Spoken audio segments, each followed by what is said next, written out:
መሰዊያውን ማደስ። ቤት የሚሆነው እግዚአብሔር ሲገኝበት ነው። ጣራና ግድግዳ ቤትን ቤት አያደርገውም። የአባትና የእናት የልጆች መኖር ቤትን ቤት አያደርገውም። ቤት የሚሆነው እግዚአብሔር ሲገኝበት ብቻ ነው። ለዚህ ነው የእግዚአብሔር ቃል መዝሙር 127 ቁጥር 1 ላይ እግዚአብሔር ቤትን ካልሰራ ሰራተኞች በከንቱ ይደክማሉ። ቤት ግን ቤት ሆኖ እንዲቀጥል አንድ ነገር ያስፈልጋል። የእግዚአብሔር መገኘት ያስፈልጋል። እግዚአብሔር በቤት ውስጥ እንዲገኝ ደግሞ አንድ መከናወን ያለበት ነገር አለ። እስቲ ጉባኤውን ጥያቄ ልጠይቅ። ጥያቄውን ለእኔ አትመልሱ፣ ለራሳችሁ መልሱ። መቼ ይሆን ለመጨረሻ ጊዜ ከቤተሰባችሁ ጋር ተንበርክካችሁ ጸሎት ያደረጋችሁት? እግዚአብሔርን ያመሰገናችሁት መቼ ይሆን? ትላንትና ማታ? ከ3 ቀን በፊት? ከ1 ሳምንት በፊት? ከ1 ወር በፊት? ከ2 ወር በፊት? እሱን ለእናንተ እተዋለሁ። በዘፍጥረት ምዕራፍ 35 ቁጥር 1 ላይ እግዚአብሔርም ያዕቆብን አለው፣ ተነስተ ወደ ቤቴል ውጣ፣ በዚያ ኑር፣ ከወንድምህ ከዔሳው ፊት በሸሸ ጊዜ ለተገለጠልህ ለእግዚአብሔር መሰዊያን አድርግ አለው። መሰዊያን መስራት፣ ቤተሰብ በአንድ ላይ ሆኖ በእግዚአብሔር ፊት የሚሰበሰብበት መሰዊያ፣ ቤተሰብ በአንድ ላይ ሆኖ እግዚአብሔርን የሚያመሰግንበት መሰዊያ፣ ቤተሰብ በአንድ ላይ ሆኖ ችግሩን ለአምላኩ የሚነግርበት መሰዊያ፣ ሸክማችንን፣ ሐዘናችንን ደግሞ ቃል ኪዳናችንን የምናድስበት መሰዊያ። ያዕቆብ እንደምታውቁት ሕይወቱ በብዙ መንገድ የተወሳሰበ ሕይወት ያለው ሰው ነው። ያዕቆብ አታላይ፣ አስቸጋሪ፣ ከመጀመሪያ እስከ ተወሰነ የሕይወቱ ክፍል ድረስ አስቸጋሪ ሕይወት የመራ፣ ከወንድሙ እየሸሸ ዘመኑን የጨረሰ፣ አባቱን ያታለለ፣ ያዕቆብ ካከናወነው ነገር የተነሳ መጽሐፍ ቅዱሳችንን ስናነብ ብዙ ጊዜ የጨለመበት፣ እግዚአብሔር ግን ብርሃን ያበራለት ታላቅ ሰው ነበር። ለያዕቆብ እግዚአብሔር እንዲህ ያለው፣ ወደ ቤቴል ውጣ፣ በዚያ ኑር፣ ከወንድምህ ከዔሳው ፊት በሸሸ ጊዜ ለተገለጠልህ ለእግዚአብሔር መሰዊያን አድርግ። ያዕቆብም የሰጠው መልስ ነበር። ይሄ ቁጥር 1 ላይ ነው። ዘፍጥረት ምዕራፍ 35 ቁጥር 1 ላይ ነው። እኔ ቁጥር 3ን ላነብ እፈልጋለሁ። ዘፍጥረት ምዕራፍ 35 ቁጥር 3 ያዕቆብም እንዲህ አለ፣ እግዚአብሔር እንዲህ አለው፣ ተነስተ ወዴት ውጣ? ወደ ቤተልሔም ውጣ። ያዕቆብም እንዲህ ሲል መለሰ፣ ኑ ተነስተን ወደ ቤቴል እንውጣ፣ እዚያም በመከራዬ ጊዜ ለሰማኝ በሄድኩበት ስፍራ ሁሉ ላልተለየኝ አምላክ መሰዊያን እሰራለሁ አለ። ይህንን ክፍል ሳነብ ልቤ በደስታ ይቀልጣል። እንዲህ ነው ያለው፣ በመከራዬ ጊዜ ለሰማኝ በሄድኩበት ስፍራ ሁሉ ላልተለየኝ ለአምላኬ መሰዊያን እሰዋለሁ። ታሪኩን እንደምታውቁት ያዕቆብ ጨልሞበት ነበር። ማንም አብሮት አልነበረም። ተስፋ አስቆራጭ ሁኔታ ውስጥ ነበር። ነገር ግን ለሰው ልጅ ሁለተኛ እድል በመስጠት የታመነ እግዚአብሔር ለያዕቆብ ሁለተኛ እድል ሰጠው። ክብር ለእግዚአብሔር ይሁን። ሁላችን በሕይወት ያለነው እግዚአብሔር ሁለተኛ እድል ስለሰጠን፣ ሲጨልም የሚያበራ አምላክ፣ ሁሉ ሲወጣ ወደ ውስጥ የሚገባ አምላክ፣ ሁሉ ሲጥል የማይከዳ አምላክ ከያዕቆብ ጋር ነበር። ስለዚህ መሰዊያ መስራት የያዕቆብ የምስጋና ምላሽ እንደሆነ እናያለን። መጽሐፍ ቅዱስ ስለ መሰዊያ ምን ይላል? ትንሽ በወፍ በረር አንዳንድ ነጥቦችን ለማንሳት ሞክራለሁ። በብሉይ ኪዳን መሰዊያ የሚለውን ሐሳብ ስናይ ሳለ ቦታ ነው፣ መስዋዕት የሚቀርብበት፣ ጸሎት የሚደረግበት፣ ደግሞም እግዚአብሔር ሕዝቡን የሚያገኝበት ስፍራ ነው። ዘፍጥረት ምዕራፍ 8 ቁጥር 20፣ ዘጸአት ምዕራፍ 20 ቁጥር 24፣ በሌሎችም ክፍል ይህንን እናገኛለን። ዛሬ ላለነው ቤተሰቦች መሰዊያ እንደ ቤተሰብ እግዚአብሔርን በአንድነት የምናመልክበት፣ ምንጸልይበት፣ የእግዚአብሔርን ቃል የምናጠናበት፣ ለእግዚአብሔር ምስጋና የምንሰጥበት ደግሞ ቃል ኪዳናችንን የምናድስበት ስፍራ ነው። መሠዊያ መሰረታዊ ነጥቦች አሉት። አንደኛ ጸሎት አለበት። ጸሎት ማለት ልብን ለእግዚአብሔር ማፍሰስ ማለት ነው። ጸሎት ማለት የልብን ሐሳብ ለእግዚአብሔር መግለጽ ማለት ነው። ለምንወደው ጓደኛችን እንኳን የልባችንን ሐሳብ እንናገራለን። እሱ ደግሞ ሳንወደን የወደደን፣ ሳንፈልገን የፈለገን ለአምላካችን ለእግዚአብሔር ልባችንን መክፈት ማለት ነው። መሠዊያ ውስጥ የእግዚአብሔር ቃል ጥናት ማዕከላዊ ስፍራ ይይዛል።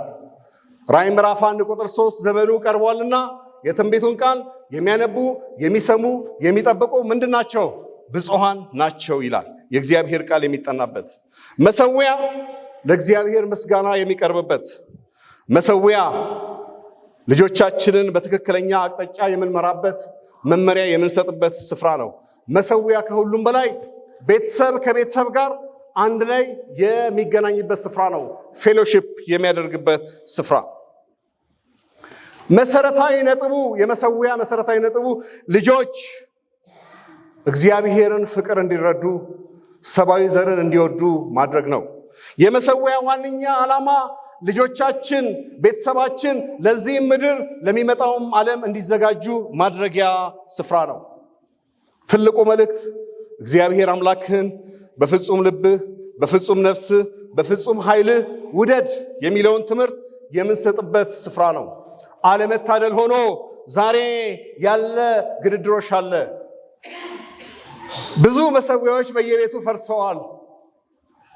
ብዙ መሠዊያዎች ከነሱ ብርሃን እየወጣ አይደለም። ዕጣኑም የለም። የምስጋናውን መሰዋት አይቀርብም። ዛሬ የገጠሙን የተለያዩ ችግሮች አሉ። ወደ መጨረሻ ዘመን እየሄድን ባለን ቁጥር የእግዚአብሔር ቃል እንደሚነግረን የመጨረሻው ዘመን አስጨናቂ እንደሆነ እወቅ ይላል። ግድድሮሹ እየበዛ ይሄዳል። ችግር እየበዛ ይሄዳል። አንዳንዶቹን ብታውቋቸውም ላስታውሳችሁ። ምን ይሆን ዛሬ ያሉት ዘመናዊ ግድድሮቻችን? የሥራ ውጥረት። ሰው ሁሉ ይሄ ቢዚ የሚለውን ቃል ያውቀዋል። ሽማግሌውም፣ በእድሜ ከፍ ያለውም፣ ስራ ላይ ያለውም፣ ጡረታ ላይ ያለውም፣ ሰፈር የሚውለውም ሁሉንም የምትጠይቁት ቢዚ ነኝ ነው የሚለው። አንድ ሰው ሲናገር ሳለ ቢዚ የሚለውን being under Satan's yoke አለ። በሰይጣን ቀንበር ስር መታሰር። በእውነት ቢዚ የሆነው በወሳኝ ነገር ነው ወይስ በማይጠቅም? are we busy for something useful? ለጥሩ ነገር ነው ወይስ ትርጉም ለሌለው ነገር ነው? አንዱ መሠዊያዎች እንዲፈርሱ ያደረገው የሥራ ውጥረት ነው። እንደ ማርታ መባከን። ጊዜ ስለሌለ ብዙ አላነሳም፣ ታውቁታላችሁ። ሉቃስ ምዕራፍ 10 ላይ ሄደን እናንብበው። ጌታ በዛ ቤት በተገኘ ጊዜ ማርታ የሚገባውን ታደርግ ነበር። በባህሉ ሄዳ ምን ትል ነበር? ትዘጋጅ ነበር አይደል? በአማርኛ ቋንቋ ጉድ ጉድ ትል ነበር አይደለም? እህቶቻችን ይሮጣሉ። አሁን ወንድሞችም መሮጥ አለብን እና ለማስተናገድ ትል ነበር። ማርታ በጣም ተበሳጨች። ምን አይነት እህት ናት ያለች ኃላፊነት የማይሰማት። ከዛ መጣችና እንዲህ አለች፣ እኔ ለምንድን ነው እሷ የምናገረው? ከመምህሩ ልጀምራለችና ጌታ ሆይ እኔ ስደክም እሷ እዚህ ቁጭ ስትል አይገድህም? ሂጂና እርጃት አትልም? የጠበቀችው ማርያም ተነሽ ቶሎ ሂጂና እህትሽን እርጂ። ጌታ ግን እንዲህ ነው ያለው፣ ማርያም ማርታ በብዙ ትደክሚያለሽ፣ ማርያም የተሻለውን መርጣለች። እሷ የመረጠችው አይወሰድባትም። እግዚአብሔር የማርያምን ምርጫ እንድንመርጥ እግዚአብሔር ይርዳ። ብዙ የምንደክምበት ነገር አስፈላጊ ያልሆነ ጉዳይ ነው። አንዳንዱ አስቸኳይ የሚመስል ነገር ግን አስቸኳይ ያልሆነ፣ ጠቃሚ የሚመስል ብዙ ጠቃሚ ባልሆነ ነገር ሰው ዓለምን ሁሉ ቢያተርፍ ነፍሱን ቢያጎድል ምን ይረባዋል? እግዚአብሔር ያድነን ይጠብቀን። ሁለተኛው ከዚህ ጋር የተያያዘው ትኩረታችንን የወሰደው ነገር ዛሬ ያለንበት ዘመን ይሄ የማህበራዊ ሚዲያ የዲጂታል ዲስትራክሽን፣ ቲክቶክ፣ ፌስቡክ፣ ሌሎች ጥሩት እሱን ፕሮዳክቲቭ በሆነ መንገድ መጠቀም መልካም ሆኖ ሳለ ዛሬ ጊዜያችንን ወስዶታል። ከዚህ የተነሳ ጸሎት ቀርቷል። የእግዚአብሔርን ቃል ማጥናት መመርመር ቀርቷል። ትውልዱ ትዕግስት የለውም። ብዙ መስማት አይፈልግም። እኛም ብዙ መስማት አንፈልግም። በቃ መፍጠን ነው። ልክ እንደ ማይክሮዌቭ፣ የማይክሮዌቭ ትውልድ ነው የሚባለው። አይታችኋል? ቶሎ ቶሎ ቶሎ ቶሎ። ትዕግስት የለም። ያለው እውቀት በጣም ያልጠለቀ ነው። ከላይ ነው። ከዚህ የተነሳ መሰዊያ እንዲሰበር እንዲበላሽ ያደረገው አንዱ ጸሎትን ችላ ማለት፣ የእግዚአብሔርን ቃል ችላ ማለት። ወላጆች በብዙ ነገር እንደ ማርታ ስለምንደክም ቤት ስንገባ ደክሞናል፣ ምንም ኃይል የለንም። እነዚህ ዘመናዊ ችግሮች ናቸው። በዚህ ጉዳይ ላይ ፓትሪያርክ ኤንድ ፕሮፌትስ በሚለው መጽሐፍ ላይ ሳነብሳለ ያገኘሁትን ሐሳብ ልንገራችሁ። ወደ አማርኛ መልሼዋለሁ። ገጽ 504 እንዲህ ትላለች። ጸሎትንና የእግዚአብሔርን ቃል ችላ የሚሉ ሰዎች የእርሱን ፈተና መቋቋም የማይችሉ ደካማ ፍጥረቶች መሆናቸውን ሰይጣን በሚገባ ያውቃል። ከዛ የተነሳ ለሱ አደጋ የተጋለጡ ናቸው። ገጽ 504 በግል ሄዳችሁ እንድታነቡት ጠይቃችኋለሁ። ሌላው የህመሙ ምልክት ምንድነው? ትንሽ ላሳያችሁ ሞክሬያለሁ። መታመማችንን በምንድን ነው የምናውቀው? ዛሬ ያለንበት ዘመን ትልቁ ችግር የሰው ልጅ ራሱን የሚያታልልበት ዘመን ነው። ይሄ ሰልፍ ዲሰፕሽን በላዶቂያ ዘመን ያለ ነው። የላዶቂያ ቤተክርስቲያን መሰረታዊ ችግሯ ራዕይ ምዕራፍ 3 ከ14 እስከ 21 ትልቁ ችግሯ ምንድነው? ስለ ራሷ ያላት መረዳት ምንድነው? የተበላሸ ነው። እውነተኛ ምስክር የሚላት ነገር አለ፣ እሷ ደግሞ የምትለው ነገር አለ። ሰልፍ ዲሰፕሽን። እውነተኛው ምስክር ድሃ ነሽ ይላታል፣ እሷ ግን ሀብታም ነኝ። እውነተኛው ምስክር እውር ነሽ ይላታል፣ እሷ ግን አያለው። ራቁትሽ ነሽ፣ ለብሻለሁ። እግዚአብሔር ከዚህ አደጋ ይጠብቀን። የእግዚአብሔር ቃል ሲናገር ሳለ የጻድቅ ዓይኖች ወደ ራሱ ናቸው። ራሳችንን እንመልከት። በዚህ ሁኔታ ከቀጠል አሁን ባነበብኩት ፓትሪያርክ ኤንድ ፕሮፌት በሚለው በተቀመጠው መሰረት የሰይጣን ፈተና ሲመጣ ሄደን እንቀበለዋለን። ሕይወታችን አደጋ ውስጥ ይገባል። የህመሙ ምልክት አንዱ ቀጣይነት የጎደለው ወጥነት የጎደለው አምልኮ ነው። ዛሬ ይጀመራል፣ ነገ ይፈርሳል። ዛሬ ይጀመራል፣ ነገ ይፈርሳል። ሌላው ምልክቱ እግዚአብሔር በሌለበት ቤት አንድነት የለም፣ ፍቅር የለም፣ ቂም አለ፣ ዛቻ አለ፣ ጭቅጭቅ አለ። ሌላው ምልክቱ ልጆች ለእምነት ግዴለሽ ይሆናሉ። ሌላው ደግሞ ምልክቱ ለመንፈሳዊ ነገር ያለ ጉጉት መቀነስ፣ መጥፋት፣ ለእግዚአብሔር ቃል ልባችን ሳይደነግጥ ሲቀር፣ እሳቱ ሲጠፋ፣ የቀደመው ፍቅር ሲጠፋ፣ እነዚህ ሁሉ የመታመማችን ምልክቶች ናቸው። ወዳጆቼ ዛሬ ይህንን መልእክት ማስተላልፈው ለእናንተም ነው ለእኔም ነው። ላባብላችሁ አልፈልግም። በዚህ ሁኔታ ከቀጠል ሕይወታችን አደጋ ውስጥ ነው። እግዚአብሔር የሰከንድ ቻንስ አምላክ ነው። ከዚህ ስንሄድ ሳለ ሕይወታችንን ከኒው ፔጅ እንጀምር። ያንን ያደረግን ሰዎች እግዚአብሔር የተመሰገነ ይሁን። ያላደረግን ሰዎች እንደ አዲስ እንጀምር። ያዕቆብን ያሰበ አምላክ እያንዳንዳችንን ያስበናል። ክብር ለእግዚአብሔር ይሁን። እሳቱ ሲጠፋ፣ የቀደመው ፍቅር ሲጠፋ፣ ለዚህ ነው ራዕይ ምዕራፍ 2:4 ላይ ለመጀመሪያ ቤተክርስቲያን የምነቅፍብህ ነገር አለ፣ የቀደመውን ፍቅር ትተሃል፣ ዳሩ ግን የምነቅፍብህ ነገር አለ። ቅድም እንዳየነው ለያዕቆብ የቀረበለት ጥሪ ወደ ቤቴል የመመለስ ጥሪ ነው። መሰዊያውን የማደስ ጥሪ ነው። መሰዊያውን የመስራት ጥሪ ነው። ዘፍጥረት ምዕራፍ 35 ቅድም እንዳነበብኩላችሁ ነው። ያዕቆብ ያንን ሰማ፣ ጣዖቶችን አስወገደ፣ እዛፍ ስር ቀበረ። ከዛም በኋላ ቅድም እንዳነበብኩት እንዲህ ነው ያለው፣ ብቻዬን ሳለው ለረዳኝ ላልጣለኝ ለእግዚአብሔር መሰዊያን እሰዋለሁ አለ። መሰዊያውን አደሰ፣ እግዚአብሔርን አከበረ። ይህንን ታሪክ ሄደን ስናነብሳለ ይሄ በያዕቆብ ሕይወት ተርኒንግ ፖይንት ነበር። ሕይወቱ የተቀየረበት ነበር። አዲስ ምዕራፍ የተጀመረበት ነበር። ያዕቆብ የሕይወቱ ምዕራፍ የመጀመሪያዎቹ ምዕራፎች ጥሩ አልነበሩ። ነገር ግን ከእግዚአብሔር ጋር ከተገናኘ በኋላ ለያዕቆብ አዲስ ብርሃን ወጣ። አዲስ ምዕራፍ በሕይወቱ ተከፈተ። እግዚአብሔር በሕይወታችን አዲስ ምዕራፍን ይክፈትልን። የእንደገና አምላክ ወዳጆቼ ቸል አምልኮን ስንል መሰዊያን ስንል አደጋ ውስጥ እንገባለን። አንድ ጥሩ በዚህ አንጻር ባሉታዊ ዘንድ አንድ ምሳሌ አለ። ሎጥን እናስብ። በተለይ በዚህ ፓትርያርካን ፕሮፌት በሚለው ላይ ስለ ሎጥ በጣም ተቀምጧል። ሎጥ በሰዶም መሰዊያ አልነበረው። ስፒሪቹዋል ትራጀዲ ይለዋል አልጻፊ። ባለቤቱ ላይ በጎ ተጽዕኖ ማድረግ አልቻለም። ልጆቹ ላይ በጎ ተጽዕኖ ማድረግ አልቻለም። ከዛ የተነሳ ታሪኩን ታውቃላችሁ። እግዚአብሔር አምላክ ወደዛ የላከው አንድ መልአክ አይደለም። ስንት መልአክ ነው? 2 ነው። ጉዳዩ በጣም አስፈላጊ። ሎጥ ተኝቶ ነበር፣ ተነግሮታል። እያስቸኮሉ ይላል። እኔ እንግዲህ መልአክ ስንት እጅ እንዳላቸው አላውቅም። ሄዳችሁ ታነቡሳለ። እሱንም እሷንም 2 ልጆቻቸውንም ይዘው ከየት ወጡ? ከከተማው እያስቸኮሉ ወጡ። መሮጥ አልችልም አለ። ወደዛ ተራራ መሄድ አልችልም። እግዚአብሔር ፕሮቪዥን ሰጠው። ሂድ ወደዛ ምን በል አምልጣለው።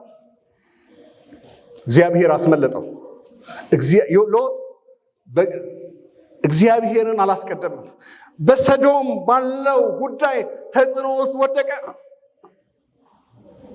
በዚህ አንጻር የምናየው ሌላ ሰው አለ።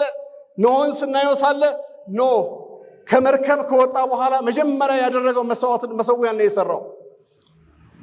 ትዝ ይላችኋል ታሪኩ። መርከብ ውስጥ ነው የቆዩት። ሲወጡ ቤት እኮ የለም፣ እርሻውም የለም፣ ሁኔታዎች የሉም። አንዳንዶቻችን ብንሆን የምናደርገው እስቲ ዞር ዞር ብለን አካባቢውን እንይ ነው አይደለም? ምኑ ይሰራ። ግን መጀመሪያ ያደረገው ነው። ሄዳችሁ ስታነቡ ሳለ መጀመሪያ ያደረገው ለእግዚአብሔር መሰዊያን ሰራ። የመጀመሪያውን መጀመሪያ ያደረገ እግዚአብሔር አምላክ የመጀመሪያውን መጀመሪያ ማድረግ የምንችልበትን ጥበብ ይስጠን፣ እውቀትን ያብዛለን።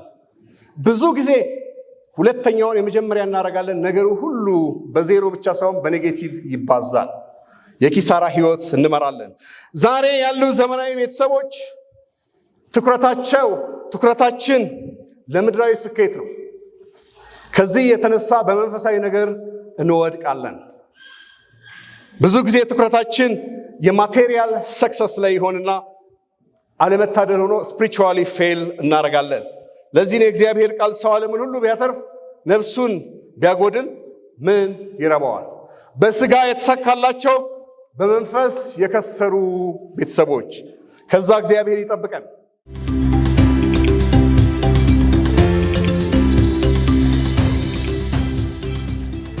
መሰዊያ የሰላም ንጉሥ ወደ ቤታችን የሚገባበት መሰዊያ፣ መንፈሳዊ መሰረት የሚጣልበት መሰዊያ፣ ልጆቻችንን ለምድርም ለሚመጣው ዓለም የምናዘጋጅበት ስፍራ ነው። እያንዳንዱ የወላጅ ድርጊት በልጆች ሕይወት ላይ ተጽዕኖ ይኖረዋል። ወላጆች ለድርጊታችን ጥንቃቄን እናድርግ ይላል በሌላ ስፍራ። እግዚአብሔር አምላክ ስናመልከው ሳለ በቤታችን ለመገኘት እግዚአብሔር ቃል ገብቷል።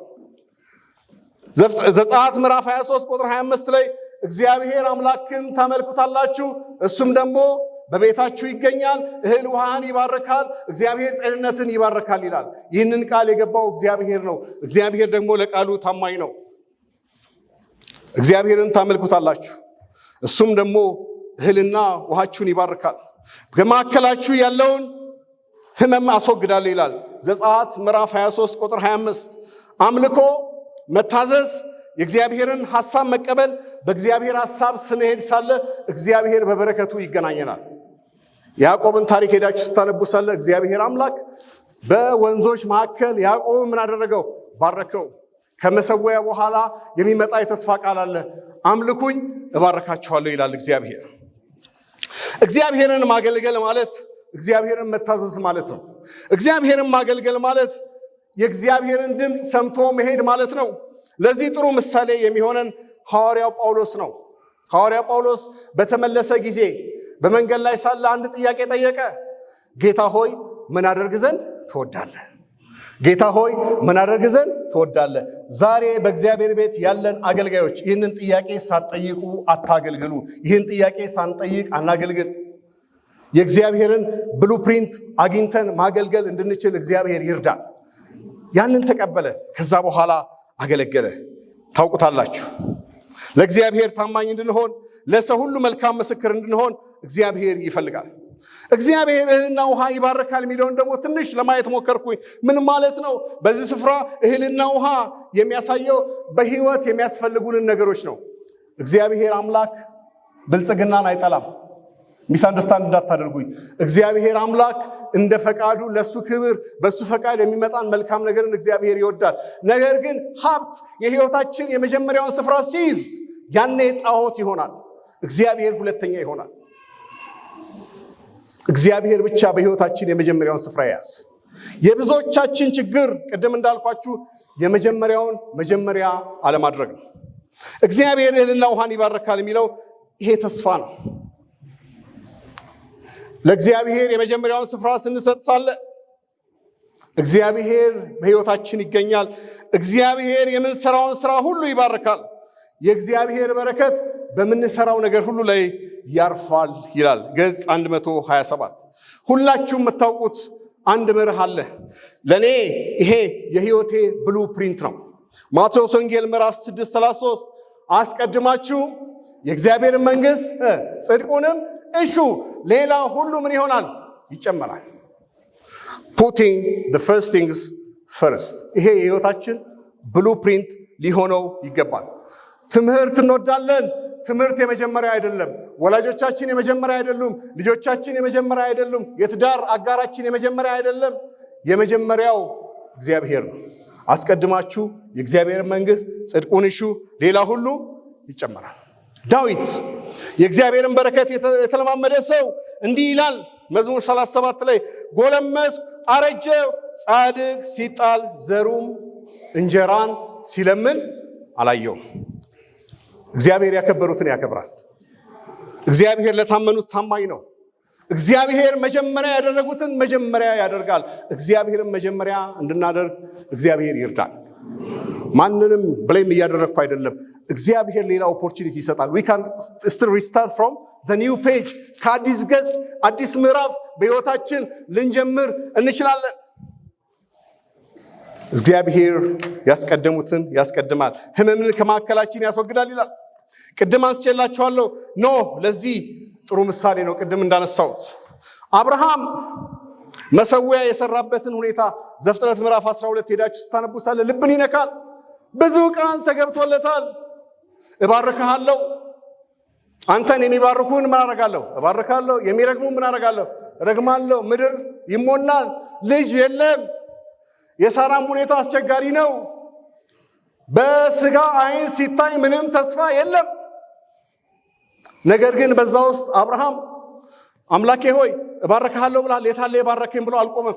አብርሃም ለእግዚአብሔር መሰዊያን ሰራ፣ ለእግዚአብሔር ታዘዘ። ወዳጆቼ የጸሎት ጥያቄያችን ላይመለስ ይችላል። ነገር ግን ለእግዚአብሔር መሰዊያን እንስራ። እግዚአብሔርን እናስቀድም። እግዚአብሔር በህይወታችን የመጀመሪያውን ስፍራ ይያዝ። አንዳንዴ በህይወታችን የሚሆኑ ነገሮች ግራ የሚያጋቡ ሊሆኑ ይችላሉ። ይሄ የመጽሐፍ ቅዱስ ታሪክ ነው። ጊዜያችሁን አልወስድም። በዮሴፍ ህይወት የተነገረው ሌላ፣ የሚሆነው ሌላ። ስለዚህ ጉዳይ አንዲት ሴት ስትጽፍ እንዲህ አለች፣ በህይወቴ የሚሆነውን የእግዚአብሔርን እቅድ አላውቅም፣ ነገር ግን አንድ ነገር አውቃለሁ፣ የእቅዱን ባለቤት እሱን አውቀዋለሁ አለች። I know the planner. At times I might fail to understand his plans, but I still know the planner. እሱ ፕላነሩ ደግሞ ለእያንዳንዳችን ያለው ሐሳብ የተሻለ ሐሳብ ነው። ህይወት ያለበት ሐሳብ ነው። ፈቅ ያለ ሐሳብ ነው። ኢተርኒቲን የሰጠን አምላክ ነው። በምድር የምንኖረው 70 80 100 ኦኬ አላውቅም። ይሄ የረጅም ዕድሜ የሎንጊቲቪቲ ችግር የሌለባችሁ ቁጥር ጨምሩ። ግን it is just pointless። እግዚአብሔር ለኢተርኒቲ ጠርቶናል። ክብር ለእግዚአብሔር ይሁን።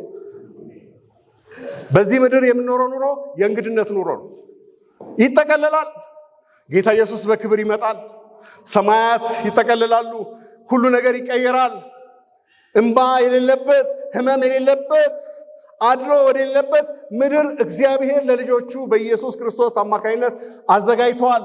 አይናችንን ብድራታችን ላይ ትኩር ማድረግ እንድንችል እግዚአብሔር ይርዳል። እግዚአብሔር ካለንበት ድንዛዜ እግዚአብሔር ያውጣን፣ ያንቃን። ስንታይ ሳለ ቀን የደረሰባቸው ሰዎች አንመስልም። ራሴንም ጨምሬ ነው ይህን የምናገረው። እግዚአብሔር አምላክ ሁሉን አዘጋጅቷል። ተስፋን ይሰጠናል። አብርሃም በዚህ መንፈስ ነው ያንን ያደረገው። በጣም የገረመኝ ይህንን ሳጠና ኢዮብ በየጠዋቱ እየተነሳ ልጆቼ ምናልባት በድለው ይሆናል ብሎ ምን ያደርግ ነበር? ይጸልይ ነበር። ይሄ ያስተሰርያል። አምላክ ሆይ ልጆቼ ምን በላቸው?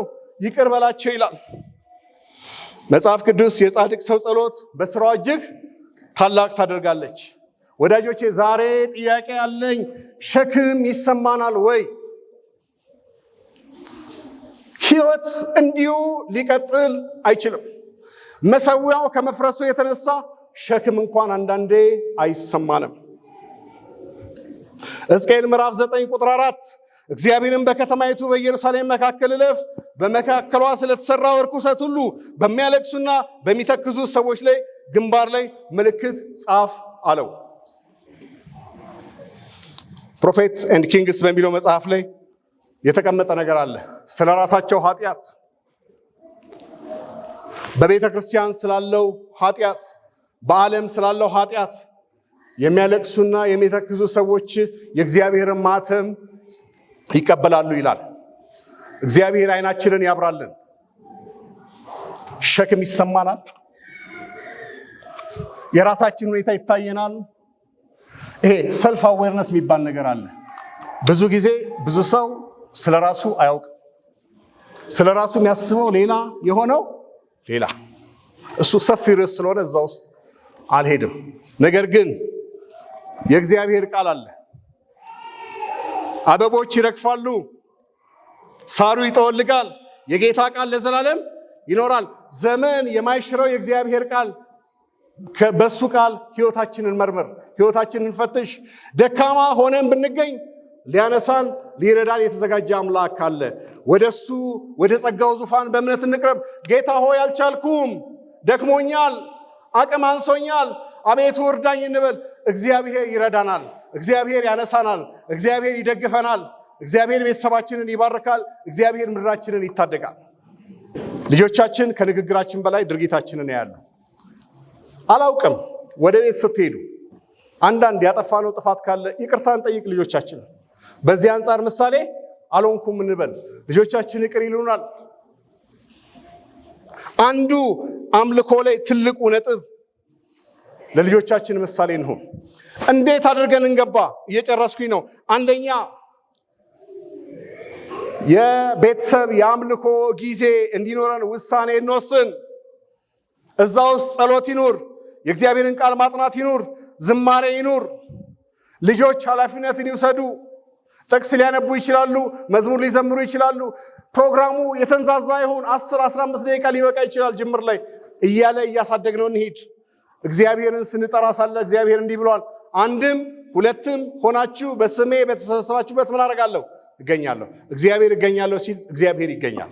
ታማኝ አምላክ ነው። እግዚአብሔር ሲገኝ ቅድም ያልኩት እግዚአብሔርን ታመልካላችሁ፣ እግዚአብሔር እህልና ውሃችሁን ይባርካል፣ እግዚአብሔር በሽታን ከመሃላችሁ ያርቃል የሚለው ቃል ይፈጸማል። ሁለተኛ ደስተኛ የሆነ የአምልኮ ጊዜ እናድርገው። ሲምፕሊፋይ እናድርገው፣ ቀለል እናድርገው። ለልጆች ያልከበደ ነገር እናድርግ።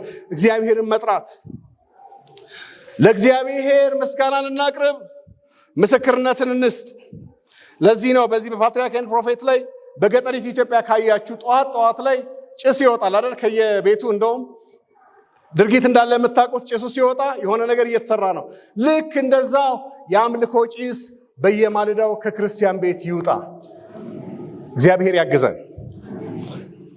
ሌላው መጠንቀቅ ያለብን ቅድም ያነሳዋቸው እነዚህ መንፈሳዊ ነገራችን እንዳይከናወኑ የሚከለክሉ ነገሮችን እናስወግድ። ስልካችን ሊሆን ይችላል። ስልካችንን እንዝጋው። ወዳጆቼ ዓለም አይገለበጥም፣ ግድ የለም ስልካችንን እንዝጋው። ምንም አይከሰትም። ልጆቻችን በርቀትም ቢኖሩ እግዚአብሔር ከነሱ ጋር ይሆናል። ስልካችንን እንዝጋ። ቴሌቪዥናችን ጸጥ ይበል። ሌሎች ነገሮች ጸጥ ይበሉ። ለወዳጆቻችን ባይዘው ከነገርናቸው ያውቃሉ። እኔ የሥራ ባልደረቦቼ፣ ጓደኞቼ፣ ዘመዶቼ ሰንበት ቀን አይደውሉም።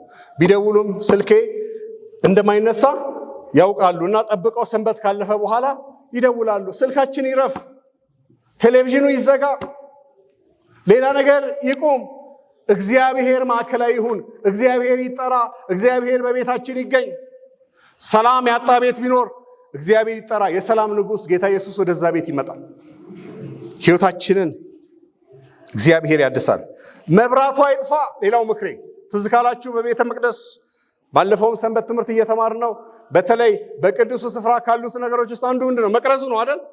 ሁል ቀን ምን ያደርጋል? ያበራል። እንዲያበራ ዘይት ማድረግ ያስፈልጋል። ስንጸልይ የእግዚአብሔርን ቃል ስናጠና ሳለ መንፈስ ቅዱስ በሕይወታችን ይኖራል፣ ሕይወታችን ያበራል፣ ሕይወታችን መልካም ይሆናል። ስለዚህ ወዳጆቼ አንዱ ምክሬ በምንም ተአምር በምንም ሁኔታ መብራቱ አይጥፋ።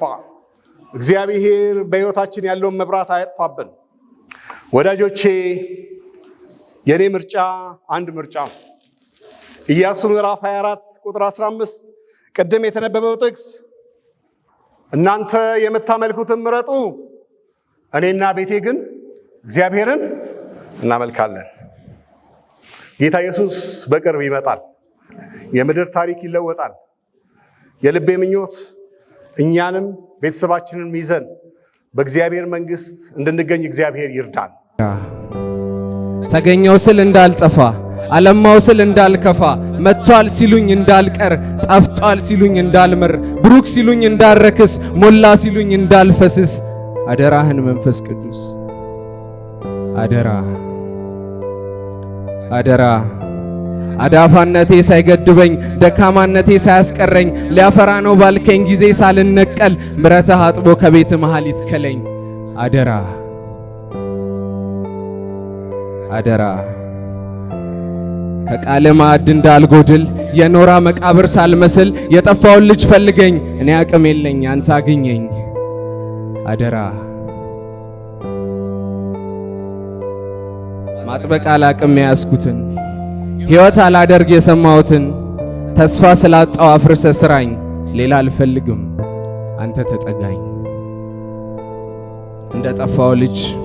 እንደጠፋው ልጅ ልቤን መልሰው ወደ አባቴ ቤት እግሬን አፍጥነው፣ እኔም እንደ ልጅ አምልኮ ላምጣ አለሁኝ በለኝ በብቸኝነት እንዳልቀጣ።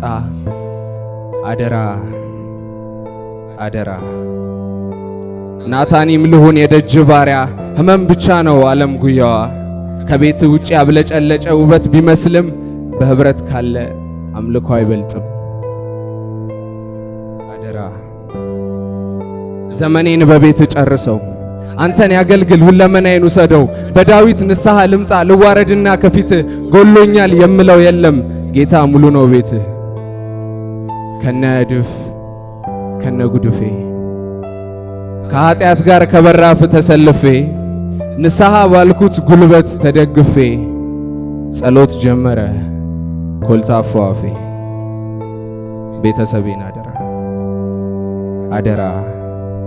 መስዋዕቱ ዳግም ተሰርቶ ኃጢአት በጽድቅ ተተክቶ ለአምልኮ እንሰብሰብ በቤትና በጓዳችን ሁል ጊዜ ስምህ ይታሰብ። አደራ አደራ።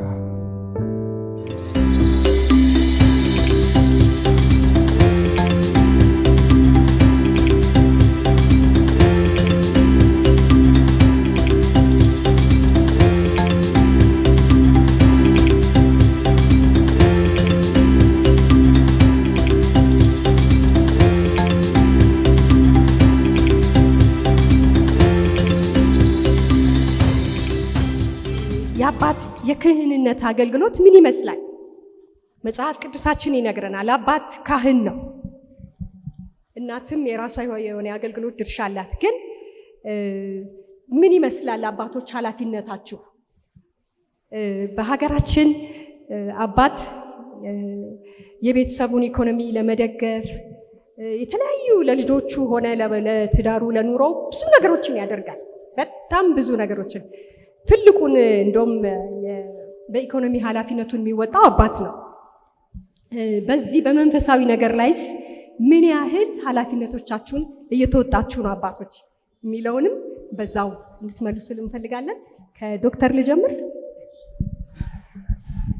እሺ እንግዲህ እንደተባለው አባት የቤተሰብ ካህን ነው። ስለዚህ በቤተሰብ ለሚደረገው አምልኮ የአባት ወሳኝነት ሚና አለው። አባት ደከመ ማለት ቤተሰቡ በሙሉ ደከመ ማለት ነው። ነገር ግን ይህ ማለት ሁሌ አባት ያን ፕሮግራም ያካሂዳል ማለት አይደለም። ልጆችም ቤተሰብም አጠቃላይ ያን ፕሮግራም ማስቀጠል መቻል አለባቸው። ለምሳሌ ከህፃን ጀምሮ ለምሳሌ እዛ እነ ሲስተር መሰረት ጋር ያለ ህፃን ልጅ አለ። የ5 ዓመት ፕሮግራም ይመራል፣ መዝሙር ያዘምራል፣ አባታችን የጸሎት አድርጎ ፕሮግራም የሚያካሄድ ይሰጣል ማለት ነው። ስለዚህ አባት ኃላፊነት ቢኖርም ልጆችም በሙሉ የራሳቸውን ድርሻ ወስደው አባት በማይኖርበት ጊዜ ማገልገል መቻል አለባቸው። ካልሆነ አባት እየተጠበቀ አገልግሎት የሚደረግ ከሆነ አስቸጋሪ ነው። ይህም በቤተ ክርስቲያንም ተመሳሳይ ነው። ለምሳሌ የቤተ ክርስቲያን ምዕመናን እያንዳንዱ ኃላፊነት ወስዶ ቤተ ክርስቲያንን አገልግሎት ካላስኬደ በስተቀር ፓስተር ወይም ደግሞ ወንጌላዊ ጠብቆ አገልግሎት ማድረግ አይቻልም። ስለዚህ በቤተሰብም ተመሳሳይ ነው። አባት እንደ ካህኑ ነው፣ መሪ ሊሆን ይችላል። ነገር ግን እናትም ልጆችም ያን ኃላፊነት ወስደው አገልግሎቱን ማስቀጠል መቻል አለባቸው። እንግዲህ የአባቶች ድርሻ አሁን እንደተባለው የማስተባበር ድርሻ ነው የሚሆነው። ሴይ ፕሮግራም ሲኖር አሳይን የማድረግ ተራ ማስያዝ፣ ፕሮግራሙ በቤት እንደሚመራ ያንን ማቀነባበር ብዙውን ጊዜ የአባቶች። ሆኖም ግን በተከታይ ደግሞ ልጅ ሲደርስ አቀናባሪ፣ አዘጋጅ ልጆች ይሆናሉ እና በህፃን ልጆች በነበሩበት ጊዜ በዚህ መልኩ ነበርና እንግዲህ ቅድም እንዳልሽው አንድ ሰው ለመኖር መብላት አለበት። ለመብላት ደግሞ መስራት አለበት። ሰርተን የምናመጣው እንበላለን። ታዲያ ይሄ ለስጋ የሚሆን ምግብ ብቻ ሳይሆን ለመንፈሳዊ ህይወታችን የሚሆነውን የእግዚአብሔርን ቃል በየቀኑ መመገብ አለበት። ይህ ቤዚክ ነገር ይመስለኛልና እንግዲህ አባት ቤተሰቡን ለመመገብ እንደሚሯሯጥ ሁሉ የህይወት ቃል የሆነውንም የእግዚአብሔር ቃል እንዲጠና አብረን እንድንጸልይ ያው ቅድሚያውን ወስዶ ፊት ለፊት ወስዶ ማስተባበር እንዳለው ወንድሜ ቀጠን ያለች ትእዛዝም አንዳንዴ መስጠት ያስፈልጋል። ዛሬ ጸሎት አንቺ ነሽ፣ ዛሬ ማዘመር አለብሽ የሚባሉትን አንዳንድ ነገሮችንም ማስተባበርና መምራት ያስፈልገናል። ቤተ ክርስቲያን ማለት ቤተሰብ አንድ ላይ ተሰብስቦ የእያንዳንዳችንም ቤት እንደ ቤተ ክርስቲያን እንደሆነ ስለዚህ ሁሉም ሰው ግንዛቤ አለው ብዬ አምናለሁ እና ስለዚህ ሁሉም ሰው በየአቅሙ በሚመቸው መንገድ የቤተሰብ አምልኮን ያደርጋል፣ ያከናውናል የሚል እምነት አለኝ። እኛም በዛው ጎዳና ውስጥ ነን። እንግዲህ ሰማይ እስከምንደርስ ያንን ምግብ ካቋረጥን መሞታችን ነው ብዬ አስባለሁ። የእናቶች ወይም የእህቶች ድርሻ ደግሞ ቤት ውስጥ ምን ይመስላል? ለእህቴ ትዕግስት ትሰጣታለህ። በቤት ውስጥ አምልኮ እንዲደረግ እኛም ትብብር እናደርጋለን። ልጆች ፕሮግራም እንዲወስዱ እኛም በተራ ተራ። አሁን የእኛ ቤት ያለው ልምድ ምንድን ነው? ትንሽ ሆነው ያው ፕሮግራም ሁላችን በተራ ተራ እንወስዳለን እና በየዕለቱ ያው ትምህርት በሚኖርበት ሰዓት ትምህርት ቤት በሚሆኑበት ሰዓት ያው ጠዋትና ማታ ጥቅስ በማንበብና ጸሎት በማድረግ እንትን ይላል። በረፍት ጊዜያቸው ሲሆን ግን ፕሮግራም እንዲወስዱ በተራ ተራ ሁላችንም ፕሮግራም እየወሰድን መዝሙር የሚያዘምር አንድ ሰው ይኖራል፣ ፕሮግራም የሚወስድ አንድ ሰው ይኖራል። እንደዛ እያደረግን ነው የምናስቀጥለው። ወደ ልጆች ልመጣ ነው። እናንተ በጣም የምታምሩ ልጆች፣ እነዚህን የመሳሰሉ ክርስቲያን እግዚአብሔርን የሚፈሩ ወላጆች ስላሏችሁ ምን ይሰማችኋል? ከዛ አያይዘህ አባትና እናትህ በእርግጥ ይህንን ቤተሰብ ልክ እንደተባለው እየመሩ አሳድገውሃል። ከዛስ በኋላ አንተስ በዚህ ቤተሰብ ውስጥ ለታናሽ እህትህም ይሁን ለቤተሰቡ ምን አይነት ኃላፊነት አለብህ? ምን ይሰማሃል? እችን አያይዘው ትመልስልኝ። እግዚአብሔር ስለሰጠን ቤተሰቦች ነው እግዚአብሔርን አመሰግናለሁ። ምክንያቱም አይ ቲንክ በቤተሰብ ውስጥ እንዲሁ ስናድግ ይሄ ጥሩ ቤተሰብ ውስጥ ስናድግ ልዩነቱ አይገባንም አይደለ? እኔ ያየሁት የተወሰነ ሃይስኩል ላይ አይቼዋለሁ፣ የተወሰነ ዩኒቨርሲቲ ስሄድ አይቼዋለሁ። ከተበጠበጠ ቤተሰብ ውስጥ መምጣት ልጆቹ ላይ በጣም ብዙ ኢፌክት አለው። ስፔሻሊ ከሁለት የተለያየ ሃይማኖት የመጡ ልጆችን ሳይ እዚህም አይሆኑም እዚህም አይሆኑም፣ መሀል ላይ ይከፈላል ሀሳባቸው። ኢቭን አንድ አይነት ሃይማኖትም ሆኖ ቤት ውስጥ ሰላም ከሌለው ሪፍሌክትድ ይሆናል የልጆች ባህሪ። ቅርብ ጓደኞች ነበሩኝና በቃ ባህሪያቸው ውስጥ ታዩታላችሁ። ይሄ ሰላም ማጣት፣ ትረስት ማጣት፣ ወደፊት ስለሚያገቡት ሰው ሲያስቡ ይጨነቃሉ በጣም። ምክንያቱም ቤተሰብ ውስጥ ያሳለፉት ነገር አለና አይገስ ካላየነው ወጣ ብለን ከሌላ ጋር ኮምፔር ካላረግነው ያለን ነገር መረዳት ትንሽ ይከብዳል። ግን እግዚአብሔር ስለሰጠኝ ቤተሰቦች አመሰግናለሁ። በቤተሰብ ወዳለን አምልኮ ስመጣ ቅድም ተብሏል አይደለ? ይሄ የቤተሰብ አምልኮ የቤቱ የበላይ እግዚአብሔር ነው እያልን ነው። ማምለክ የበላያችን እግዚአብሔር ማድረግ አለ። በግል እንደ ቤተሰብም ስንንበረከክ የእግዚአብሔርን ቃል ስናጠና አንድ ላይ ተሰብስበን አሁን ሌላ ነገር ተውና ቃሉን እናጥና ስንል የዚህ ቤት የበላይ አባቱ ወይ እናቱ አይደለም ወይ ልጆቹ ምንም ነገር ሳይሆን እግዚአብሔር የበላይ ነው እያልን ነው። ለልጆች ደግሞ እንደኛ እግዚአብሔርን የምንተዋወቅበትም የመጀመሪያ መንገዳችን እሱ ነው። እኔ በቅርብ የሆነ ቪዲዮ እያየው ነበርና ትዝ አይለኝም፣ በጣም ህፃናት ሆነን እየዘመርን ነበረ ቤት ውስጥና የመጀመሪያ መድረካችን ቸርች አይደለም፣ የመጀመሪያ መድረካችን ቤት ውስጥ የምንዘምረው ያዙ የተባልነውን ጥቅስ ቤት ውስጥ የምንናገረውና አገልግሎት የምንጀምረው ከቤት ነው። እግዚአብሔርን መተዋወቅ የምንጀምረው ከቤት ነው። የቤተሰብ አምልኮ ለእኛ እግዚአብሔርን መተዋወቅ የመጀመሪያ መንገዳችን ነው።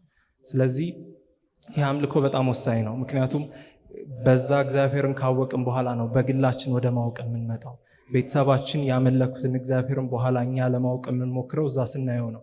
ካልሆነ ሁልጊዜ ቅዳሜ ብቻ ከሆነ አምልኳችን አምልኮ የማስና የቸርች ይሆንና የግል አይሆንም፣ የቤተሰብ አይሆንም። ስንሄድ ቸርች እናመልካለን፣ እንዘምራለን፣ እንደን ቤት ስንመጣ በቃ የራሳችን ኑሮ የምንኖረው የሚለው ሜንታሊቲ እየተቀረጸ ይመጣልና የቤተሰብ አምልኮ በጣም ወሳኝ ነው። ያንተ ኃላፊነትና ድርሻ ምን ይመስላል?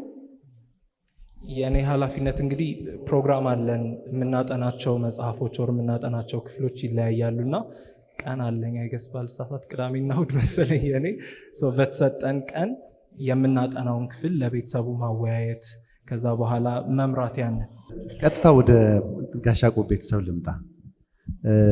አንተን ሳይሆን ብሩክን ልጠይቀው። ብሩክ ስንት ሰዓት ነው የሚፈጀው? የእናንተ ቤተሰብ አምልኮ ስንት ሰዓት ይፈጃል? ስንት ሰዓት ጀምሮ ስንት ሰዓት ያደርጋል? በየስንት ቀኑ ነው? እሺ ሮቤል።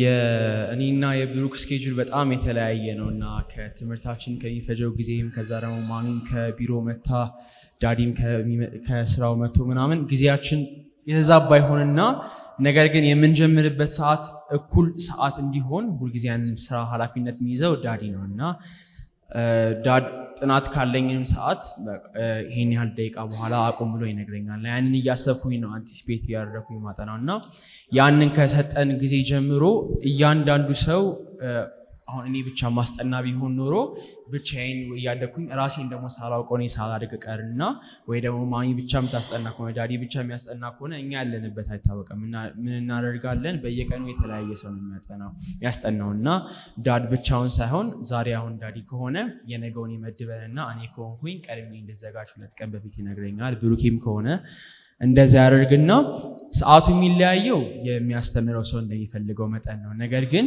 ለውይይት ያለን ጊዜ በነገሮች የሚቋጭ አይደለም። አሁን ለምሳሌ ብሩኬ ያስተምሩ ታሪክን ነግሮን ባለፈው ሲያስተምረን ይለኛል ቃልን ስለመጠበቅ ከዮፍታሔ ታሪክ ሲያስተምረን ነበርና እኔ ስፔሲፊክሊ አሁን የመጽሐፍንትን መጽሐፍ ለረጅም ጊዜ ቁጭ ብዬ አንብቤው አላቅም ነበር። ግን ብሩክ ሲያስተምር ያንን መጽሐፍ ኦኬ ማንበብ አለብኝ አልኩኝና ግን ማላቀው ታሪክ ስለነበረ እሱ እንዳስተማረ ወዲያውኑ አልተቋጨም። በመዝሙር ጀምረን ቢሆንም ግን ከጨረስን በኋላም እራት እየበላንም ያንን የተወያየ ነው እና ምንድነው የምንጀምርበት ሰዓት ውስን ይሆንና ዳዲ የሚወስነው ነገር ቢሆንም ግን የምናበቃበት ሰዓት ውስን ነው። ይሄን ነገር አይደለም አንዳንድ ቀን ሊያጠር ይችላል። ወጥ አይደለም ማለት ነው። እናመሰግናለን። ከዚህ ከቤተሰብ አምልኮ ጋር ተያይዞ አንዳንድ ጊዜ ቤተሰቦቻችን ውስጥ ቤተሰብ ይመጣል። አያት፣ አክስት፣ አጎት፣ ወንድም፣ እህት አድቬንቲስት ያልሆኑ ሊሆኑ ይችላሉ። የሌላ ቤተክርስቲያን አማኞችም ሊሆኑ ይችላሉ። በቤታችን ውስጥ ጊዜ ያሳልፋሉ እና ሊያድሩም ይችላሉ። ወርሺፕ የምናደርገው ምሽት ላይ ከሆነ እነዚህን ቤተሰቦች በቤታችን ውስጥ ይዘን ስናድር የአምልኮ ህይወታችን ምን ይመስላል? በምን መልኩ ነው ከነዚህ ሰዎች ጋር አምልኮን የምናስቀጥለው? ወይስ አንዳንድ ጊዜ እነሱ አይደሰቱምና ይህንን አምልኮ ነገ ብናረገው ይሻላል፣ ብንዘለው ይሻላል? እንዴት ይሻላል? ምንድን ነው የምናረገው? እንዴት ነው ያንን ቤተሰብ ይሄ ቤተሰብ አምልኮውን ይዞ ለሌላው ምስክር የሚሆንበት? ከዚህ ጋር ተያይዞ ጎረቤቶች አሉ፣ ከቤተሰብ ውጭ ወዳጆች አሉ እና ለጎረቤቶቻችንስ የቤታችን አምልኮ ይታወቃል ወይ? ቤታችን ውስጥ አምልኮ እንዳለን ከልጆቻችን ጋር ይታወቃል ወይ? የቤተሰብ አምልኮ እንግዲህ ቅድም ተነስቷል። ክርስቶስን በቤታችን የምንለማመድበት ነው። እግዚአብሔር ራሱ ያቋቋመው ተቋም ነው ቤተሰብ እና በዛ ቤተሰብ ውስጥ ደግሞ ያለ እግዚአብሔር መገኘት ያ ቤተሰብ ሊቆምም ሊቀጥልም አይችልም እና ይህንን በህይወታችን ውስጥ መለማመዳችን የግል መንፈሳዊ ህይወታችንም የቤተሰባዊ መንፈሳዊ ህይወታችንም የሚጠነክርበት ነው እና ሁሌ የምናደርገው ልምድ አለ በቤታችን ውስጥ ማታ ማታ ላይ እንደውም ከወላጆቻችን ይልቅ ኃላፊነቱን እኛ ላይ ነው ያለው፣ ልጆች ላይ ነው ያለው። ፕሮግራሙን ማዘጋጀት፣ የምናጠናውን መጽሐፍ መምረጥ ያ የኛ ኃላፊነት ነው። ሁልጊዜ የምናስጠናው ነው።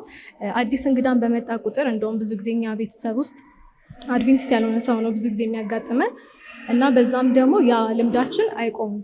ምክንያቱም ይሄ አንድ አጋጣሚ ነው፣ ክርስቶስን የምናሳይበት አንድ እድል ስለሆነ ብዙ ይማሩበታል። በምናነሳው ሀሳቦች፣ በምናጠናው መጽሐፎች ብዙ ይማሩበታል እና ይበልጥ እንደውም ትምህርት ይዘው ነው የሚሄዱት። እንደውም ቤተክርስቲያን ኑ ብሎ ከመጋበዝ ይልቅ በቤታችን ያንን ነገር ማድረጋችን ይበልጥ ይቀላቸዋል እነሱ ለመቀበል ማለት ነው እና እንደውም ከሌላ አሁን እንደውም እንደምሳሌ አንድ ያጎቴ ልጅ አለ እና እሱ እንደውም አሁን ከነበረበት እምነት ወደ ሌላ ክርስቶስን ወደ ማወቅ እምነት እየመጣ ነው እና ይህ እድል ነው ብዬ አስባለሁ። አንዳንድ ጊዜ የቤተሰብ አምልኮ ችግር ውስጥ የሚወድቅበት ጊዜ አለ እና ቤተሰብ ወይም ደግሞ እቺ ትልቋ ቤተክርስቲያን የትንሹ ቤተክርስቲያን መሰረት ናት ብለናል እና ይታያል። በእኔም ቤተሰብ ይታያል፣ በሌሎቻችንም ቤተሰብ ይታያል እና የቤተሰብ አምልኮ ምን ምን አይነት ችግሮች ይገጥሙታል? እንግዲህ የቤተሰብ የአምልኮ ጊዜ ብዬ የማስበው የመወያያ ጊዜ ነው። ልጅ ከእናት ከአባቱ ጋር ስለ ውሎ በግልጽነት የሚነጋገርበት፣ ስለ ስራም ሆነ ብዙ ጊዜ እንደዚህ ነው እኛ ቤት ውስጥ የምናደርገው። የአምልኮ ጊዜ ላይ ነው ውሏችንን በዛው የምንነጋገረው። ወላጅ ከልጅ ጋር ያለውን ቅርበትም የሚኖረን አታችመንታችን የሚጨምረው አንዱ ጊዜ ያ ነው ብዬ የማስበው እና ይህ ፕሮግራም በቤታችን ውስጥ በማይደረግበት ጊዜ እንግዲህ ልጆችና ወላጆች በቅርበት የሚነጋገሩበት ሀሳባቸውን የሚካፈሉበት ጊዜ ያጣሉ ብዬ መደማመጡ አይኖርም ብዬ አስባለሁ። እስኪ ሌሎችንም እናንሳ። ለእህቴ ብርቱካን ልስጥ። ምን አይነት ችግሮች ሊገጥሙት ይችላሉ አምልኮ የሌለው ቤተሰብ?